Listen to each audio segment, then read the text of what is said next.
Imagine this, a man born in a cramped, rundown room above a blacksmith's forge in a tiny Italian village rises from poverty and socialist firebrand to become Europe's first 20th century dictator. He struts across balconies in a black shirt, jaw thrust forward, promising to revive the glory of ancient Rome.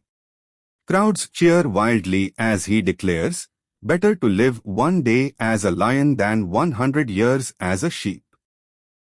For over 2 decades, Benito Mussolini ruled Italy as Il Duce, the leader, pioneering a new ideology called Fascism that would inspire tyrants across the continent.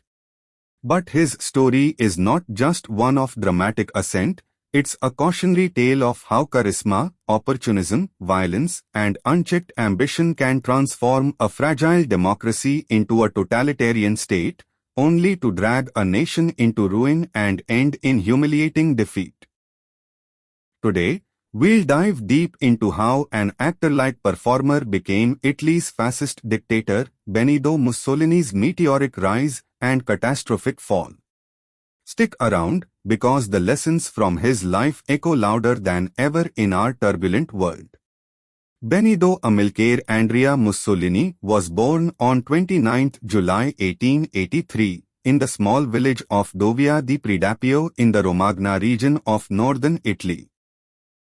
His father, Alessandro, was a blacksmith and passionate socialist who spent evenings in taverns debating politics, often pouring more money into his mistress and radical causes than into feeding his family. Alessandro named his firstborn after the Mexican revolutionary Benito Juarez, reflecting his own republican and anti-clerical leanings. Benito's mother, Rosa Maltoni, was a devout Catholic schoolteacher who tried to instill discipline and faith in her unruly son. The family lived in crowded, shabby rooms, meals were often meager, and young Benito witnessed his father's fiery socialist ideals clashing with his mother's quiet piety. This tension shaped him early, exposed to both Marx and the Pope, but drawn more to rebellion than routine. As a boy, Mussolini was bright but boisterous and violent. He was expelled from his first boarding school at age 10 for stabbing a classmate and later suspended at 14 for another stabbing incident. Despite the trouble, he earned a teaching certificate in 1901 and briefly worked as a schoolmaster. But stability wasn't in his blood. In 1902, he fled to Switzerland to avoid military service, drifting through odd jobs as a laborer while immersing himself in socialist circles. There, he honed his skills as a fiery orator and journalist, clashing with police and getting deported back to Italy. He edited socialist newspapers, advocated class struggle, and even spent time in jail for inciting violence. His early writings were fiercely anti-clerical, anti-monarchist, and revolutionary. "The national flag is a rag to be planted on a dunghill," he once declared, reflecting his youthful contempt for traditional Italian institutions. Yet even then, his ego shone through. He saw himself as destined for greatness, a man who could bend history. World War I marked the great pivot. Initially, as editor of the Socialist Party's Avanti, Mussolini opposed Italy's involvement, preaching neutrality. But by 1914, he dramatically switched sides, arguing that intervention would accelerate revolution and bring national glory. Expelled from the Socialist Party for his heresy, he founded his own newspaper, Il Popolo d'Italia, funded partly by industrialists and French interests eager for Italy to join the Allies. He served in the army from 1915, rising to corporal before being wounded by a mortar explosion during a training exercise in 1917. The war radicalized him further. He emerged disillusioned with socialism's internationalism and embraced a potent mix of nationalism, anti-communism, and authoritarianism. Post-war Italy was in chaos, economic collapse, mass unemployment, strikes, and fears of Bolshevik-style revolution. Veterans felt betrayed by the mutilated victory at Versailles, where Italy gained little despite heavy losses. Mussolini positioned himself as the antidote to disorder. In March 1919, in a Milan office, Mussolini founded the Fasci Italiani di Combattimento, combat groups bound like the ancient Roman fasces, bundles of rods symbolizing strength through unity. Initially a motley crew of nationalists, ex-socialists, anarchists, and war veterans, these black shirts, named for their uniforms, used violence to break strikes and attack socialists and communists. Squadristi terrorized opponents, beating and killing in the streets while Mussolini's rhetoric grew bolder. He promised order, national revival, and an end to parliamentary weakness. "We declare war on socialism," he thundered, "because it has opposed nationalism." By 1921, he rebranded the movement as the National Fascist Party. Elections that year saw fascists gain seats, but real power came through intimidation. In the summer of 1922, when socialists called a general strike, blackshirts helped crush it, proving they could govern where the state failed. Mussolini sensed his moment. On 24 October in Naples, before 40,000 supporters, he issued an ultimatum: either the government will be given to us, or we will seize it by marching on Rome. The cry "Roma! Roma" echoed as thousands of blackshirts converged on the capital. The march on Rome in late October 1922 was more bluff than battle. About 30,000 armed fascists occupied strategic points, but Mussolini himself waited in Milan. Prime Minister Luigi Facta urged King Victor Emmanuel III to declare a state of siege and deploy the army, but the king, fearing civil war or loss of his throne, refused. On 30th October, he invited Mussolini to form a government. Mussolini arrived by sleeper train, not at the head of a conquering army, and was sworn in as prime minister the next day at age 39, the youngest in Italian history. He formed a coalition but quickly consolidated control. He obtained dictatorial powers for a year, passed the Acerbo law to guarantee fascist majorities, and used the 1924 elections, marred by fraud and violence, to solidify his position. When Socialist Deputy Giacomo Matteotti denounced the fraud and was murdered by fascist thugs in 1924, opposition boycotted parliament. In a pivotal January 1925 speech, Mussolini took responsibility for the climate of violence, declaring himself dictator. "I assume full political, moral, and historical responsibility for all that has happened."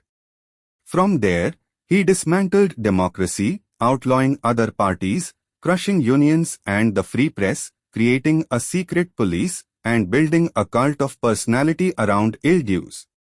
All within the state, nothing outside the state, nothing against the state, became the mantra. At its peak in the late 1920s and 1930s, Mussolini's regime projected strength and modernity. Public works projects, draining marshes, building roads, railways, and sports stadiums, created jobs and an image of dynamism. He signed the 1929 Lateran Treaty with the Vatican, reconciling church and state after decades of tension, which boosted his popularity among Catholics. Propaganda portrayed him as a tireless superman who worked from dawn till night, made trains run on time, a myth, but effective, and restored Italian pride. He encouraged large families with the battle for births, banned birth control in some contexts, and promoted autarky, economic self-sufficiency, especially after the Great Depression. Foreign policy thrilled nationalists. In 1935-36, Italy invaded Ethiopia using poison gas and aerial bombing in a brutal campaign. Mussolini announced triumphantly from a balcony in Rome to 400,000 cheering crowds that Italy finally had its empire. The Roman Empire is back, he proclaimed. He intervened in the Spanish Civil War on Franco's side, forged the Axis with Hitler via the 1936 Romberlin Axis and 1939 Pact of Steel, and annexed Albania in 1939.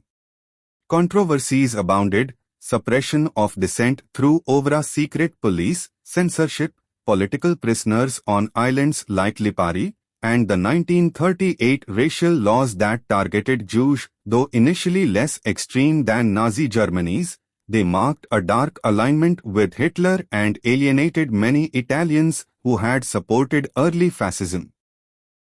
Mussolini's personal life added layers: multiple mistresses, including journalist Margherita Sarfatti and later Clara Petacci, while maintaining a public image of virility and family man with wife Rachele and their 5 children.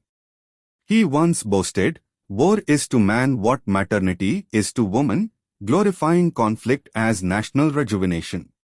Yet behind the bombast, the regime's achievements were superficial, the economy remained fragile, the military underprepared, and structural problems unsolved. Fascism promised a third way beyond capitalism and communism but delivered corporatism that favored big business and state control. Mussolini's alliance with Nazi Germany proved fatal. He delayed entering World War II until June 1940, when France was collapsing, hoping for easy gains in the Mediterranean. "I need a few thousand dead to sit at the peace table as a victor," he reportedly said. Italian forces invaded Greece disastrously, requiring German rescue, and suffered humiliating defeats in North Africa and the Soviet Union, where hundreds of thousands of Italian troops froze or died. By 1943, Allied bombings ravaged Italian cities, food shortages mounted, and morale plummeted. On 25 July 1943, after the Allied invasion of Sicily, Mussolini's own Grand Council of Fascism voted him out in the Grandi motion. King Victor Emmanuel III dismissed and arrested him. Rescued by German commandos in the daring Gran Sasso raid in September, Hitler installed him as puppet leader of the Italian Social Republic in northern Salo, a collaborationist regime marked by harsher repression, civil war with partisans, and Nazi oversight. Mussolini, physically and psychologically broken, recognized the tragedy but couldn't escape. "I am finished," he admitted privately, yet he clung to power. As allies advanced, he attempted to flee toward Switzerland with Clara Petacci in April 1945, disguised in a German coat. Partisans captured them near Lake Como on 27 April. The next day, 28 April, they were executed by communist partisans in Giulino di Mezzegra. Mussolini was shot multiple times. His body, along with Petacci's and others, was taken to Milan, hung upside down in Piazza Loreto for public desecration by angry crowds kicking and spitting on the corpses. The same square where fascists had earlier displayed executed partisans. "A fitting end to a wretched life," noted one newspaper. His remains were later buried secretly, then moved to Predappio, where his tomb still draws neo-fascist pilgrims today. Mussolini's legacy is complex and contested. He transformed Italy from a liberal parliamentary state into the prototype of modern totalitarianism, coining fascism and inspiring movements from Hitler's Nazis to Franco's Spain.